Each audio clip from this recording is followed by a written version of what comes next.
Three types of resource আমাদের এখানে আছে এ বি সি। তাহলে নিড কত? তাহলে P0 এর ক্ষেত্রে প্রসেস হচ্ছে P0, P1, P2, P3, P4। তাহলে P0 এর নিড কত হবে দেখো, P0 এর ম্যাক্স থেকে আমরা অ্যালোকেশন বাদ দিব, ঠিক আছে? তাহলে P0 এর নিড কত হবে বলো তো দেখি। 7 স্যার। হ্যাঁ দেখো 743 ম্যাক্স হচ্ছে P0 এর জন্য ম্যাক্স হচ্ছে 753 আর 4 অ্যালোকেশন স্যার। হচ্ছে 010। তাহলে নিড কত হবে? 743 এটা এটা কিন্তু প্রত্যেকটা আলাদা আলাদা রিসোর্সকে আলাদা আলাদা ভাবে কনসিডার করতে হবে, ঠিক আছে? যেমন এ ম্যাক্স এর এ হচ্ছে 7 আর অ্যালোকেশনের এ হচ্ছে 0। তাহলে 7 মাইনাস 0, তাহলে এটা হবে 7। বি তে হচ্ছে 5, বি এর অ্যালোকেশন হচ্ছে 1, তাহলে 5 মাইনাস 1, 5 মাইনাস 1 এটা হচ্ছে 4। আর সি এর ম্যাক্স এর সি হচ্ছে 3 আর অ্যালোকেশন হচ্ছে 0, তাহলে সি হচ্ছে 0, সরি 3। স্যার খাতাটা একটু উপরে স্যার। আচ্ছা একটু উপরে, ঠিক আছে? জি স্যার। আচ্ছা তাহলে 743। একইভাবে বাকিগুলা P1 এর জন্য পাওয়া যাবে, P2, P3 সবগুলাই পাওয়া যাবে। তাহলে P1 এর জন্য কি হবে দেখো, P1 1 2 2 হ্যাঁ 1 2 2 1 2 2, 2 ওকে। P2 6 6 0 0 0 6 0 0 sir. 0। P3 0 1 1 0 1 1 আর P4 4 3 1 4 3 1। তো ঠিক আছে, এটা হচ্ছে আমাদের এখন নিড, অর্থাৎ এই P0 প্রসেসের ম্যাক্সিমাম ম্যাক্সিমাম ডিমান্ড ছিল 753, সেখান থেকে অ্যালোকেশন দেয়া আছে 010। তো তার এখন নিড আছে, অর্থাৎ বাকি আছে তার হচ্ছে 743। এভাবে প্রত্যেকটা প্রসেসের আমরা নিড পাওয়া গেছে। এখন সেফটি অ্যালগরিদম অনুযায়ী আমাদের প্রত্যেকটা প্রসেসের জন্য আমাদের চেক করতে হবে যে প্রত্যেকটা প্রসেসকে যদি আমরা অ্যালোকেশন দেই সেই ক্ষেত্রে সিস্টেম কি সেফ স্টেটে থাকে না আনসেফ স্টেটে যায়। আচ্ছা এটার জন্য আমাদের অ্যালগরিদম অনুযায়ী প্রথমে দেখো শুরুতে আমাদের কি করতে হবে, অ্যালগরিদমে ছিল ওয়ার্ক ইকুয়াল টু অ্যাভেলেবল, আমরা ধরে নিব ওয়ার্ক ইকুয়াল টু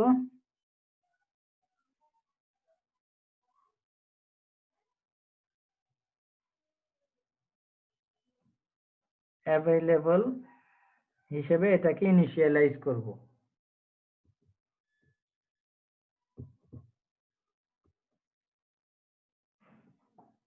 ঠিক আছে, তাহলে অ্যাভেলেবল কত আমাদের এখানে দেখো, অ্যাভেলেবল কি ছিল এখানে,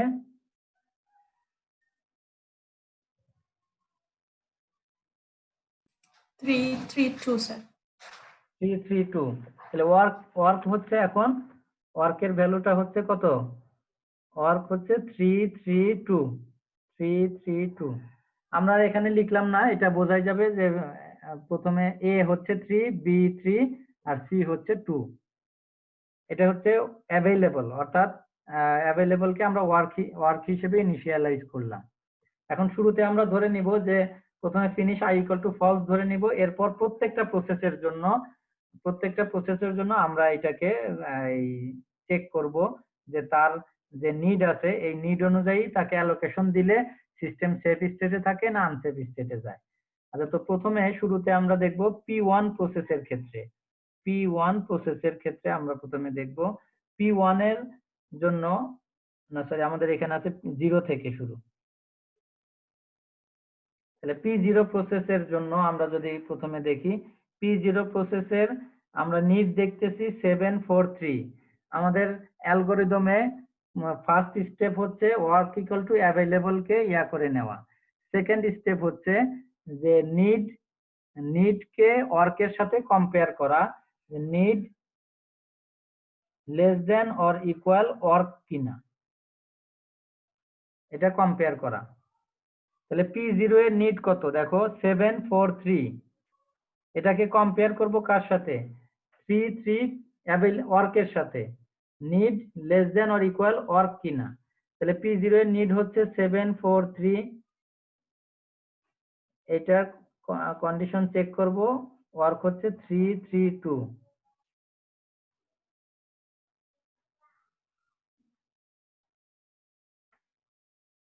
তাহলে কন্ডিশন কি?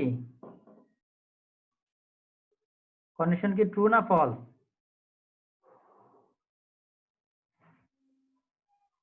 false sir. বুঝতেছো আমার কথা? কি বুঝতেছো? প্রথমে আমরা অ্যাভেলেবলটাকে ওয়ার্ক হিসেবে ইনিশিয়ালাইজ করব, অর্থাৎ ওয়ার্কের ভ্যালুটা হবে অ্যাভেলেবল যা, সেটাই হবে ওয়ার্কের ভ্যালু। তাহলে ওয়ার্ক ইকুয়াল টু হচ্ছে 332। আর P0 প্রসেসের জন্য আমরা প্রথমে দেখব P0 এর নিড যেটা, এটা এই ওয়ার্কের চাইতে ছোট বা সমান কিনা। যদি কন্ডিশন ট্রু হয় তাহলে তাকে অ্যালোকেশন দেয়া হবে এবং তার এক্সিকিউশন কমপ্লিট হবে। আর যদি এবং ওয়ার্কের ভ্যালুটা তখন বেড়ে যাবে, work equal to work plus allocation হবে। আর যদি কন্ডিশন ফলস হয় তাহলে এটা পেন্ডিং থেকে যাবে। এরপর আই এর মান বাড়বে, অর্থাৎ P1 প্রসেসের ক্ষেত্রে তখন আমরা আবার ক্যালকুলেট করব। তাহলে দেখো P0 প্রসেসে এখানে আমাদের কন্ডিশনটা ফলস। আর এগুলা কি একসাথে লিখবো, নাম্বার হয়ে যাবে না? 743 743 এরকম হয়ে গেল না? না না, 743 না, আমি তো বললাম যে এটা প্রত্যেকটা এটা রিসোর্স টাইপ আলাদা। এ বি সি তিনটা রিসোর্সের জন্য না, এখানেও তিনটা রিসোর্স, ঠিক আছে? এটার জন্য আলাদা আলাদা চেক করতে হবে। হ্যাঁ, আলাদা আলাদা ভাবেই দেখতে হবে। তো একটা দেখলেই তো হয়ে গেল। এখানে 7 আর এটা হচ্ছে 3, নিড হচ্ছে 7 ফলস। আর অ্যাভেলেবল আছে 3, ঠিক আছে? তাহলে 7 তো এই কন্ডিশন তো ফলস, এটা অ্যালোকেশন দেওয়া যাচ্ছে না, ঠিক আছে? তা অ্যালোকেশন দেওয়া না গেলে এটা পেন্ডিং থাকবে, অর্থাৎ এটা P0 এর যে এক্সিকিউশন এটা পেন্ডিং থাকবে, এটা এখন অ্যালোকেশন দেওয়া যাবে না। অ্যালোকেশন দিলে কি হবে? সিস্টেম আনসেফ স্টেটে চলে যাবে। আচ্ছা, এরপর কি হবে? আমরা আই এর মান বাড়বে, আই এর ভ্যালু বাড়বে, আইটা লুপ আকারে চলতে থাকবে। প্রথমে আই এর ভ্যালু ছিল 0, তো এরপরে আই এর ভ্যালু এর সাথে I equal two I plus 1 হবে, অর্থাৎ P1 এর ক্ষেত্রে এখন আমরা দেখব P1। তো P1 এর নিড কত? স্যার প্রসেস 0 কে কি আমরা তাহলে অ্যালোকেশন দিব না? এখন অ্যালোকেশন দেয়া হবে না, ঠিক আছে? এই মুহূর্তে অ্যালোকেশন দেয়া হবে না, এটা পেন্ডিং ওয়েটিং ইয়াতে থাকবে। জি বুঝা স্যার। গেছে? এটা রিকোয়েস্ট করছে কিন্তু তাকে অ্যালোকেশন দেয়া হয়নি। যখন অ্যালোকেশন দেয়া হবে তখন তো সে এক্সিকিউট হয়ে কমপ্লিট হয়ে যাবে, ঠিক আছে? তাহলে এটা পেন্ডিং থাকবে। এরপর আসবে P1। P1 এর নিড দেখো, P1 এর নিড হচ্ছে 1 2 2। কন্ডিশন আমরা চেক করব কার সাথে? ওয়ার্কের সাথে, ওয়ার্ক হচ্ছে 332। কন্ডিশন কি ট্রু না? জি স্যার। কন্ডিশন যদি ট্রু হয় তাহলে অ্যালোকেশন দেয়া হবে।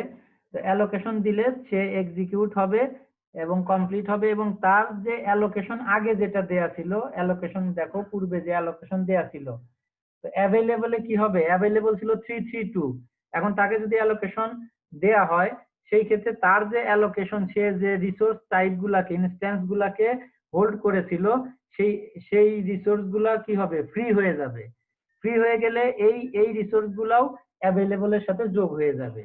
অর্থাৎ আমাদের অ্যালগরিদমে দেখো, যদি এটা কন্ডিশন ট্রু হয় সেই ক্ষেত্রে ওয়ার্কের ভ্যালুটা বাড়বে, work equal to work plus allocation, work equal to work plus allocation.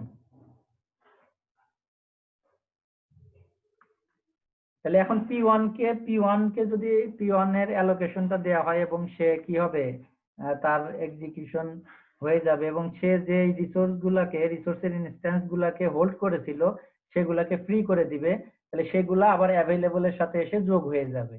তাহলে অর্থাৎ work equal to work plus allocation.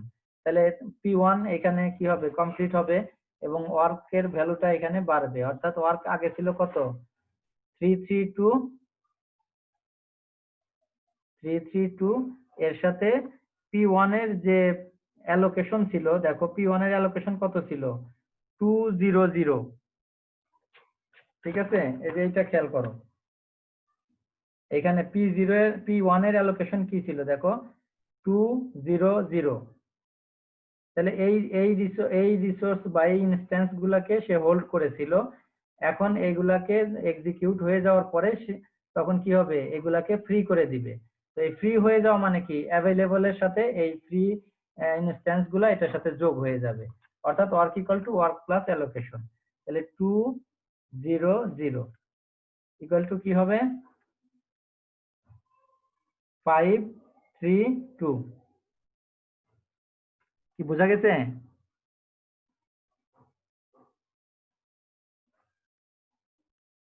Response করো। জি স্যার। আচ্ছা, তাই এরপর আই এর মান বাড়বে, অর্থাৎ P1 ছিল, এরপর আসবে P2। P2 এর ক্ষেত্রে দেখা হবে P2 এর নিড কত, দেখো P2 এর নিড কত, 600। তাহলে P2 এর হচ্ছে 600 লেস দেন অর ইকুয়াল। এখন ওয়ার্ক কত, এখন কিন্তু ওয়ার্ক আর 332 নাই, এখন ওয়ার্ক হয়ে গেছে কত, 532। তাহলে কন্ডিশন কি ট্রু না ফলস? স্যার খাতা আর একটু উপরে স্যার। তাহলে দেখো এখন কন্ডিশন কি ট্রু না false? False. False. False. False.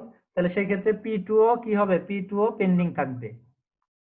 ঠিক আছে, এরপর আই এর মান বাড়বে, আই এর মান বেড়ে আই এর মান হবে 3, অর্থাৎ P3 প্রসেসের জন্য এরপরে আমরা কন্ডিশন চেক করব। P3 এর নিড কত, দেখো P3 এর নিড হচ্ছে 011।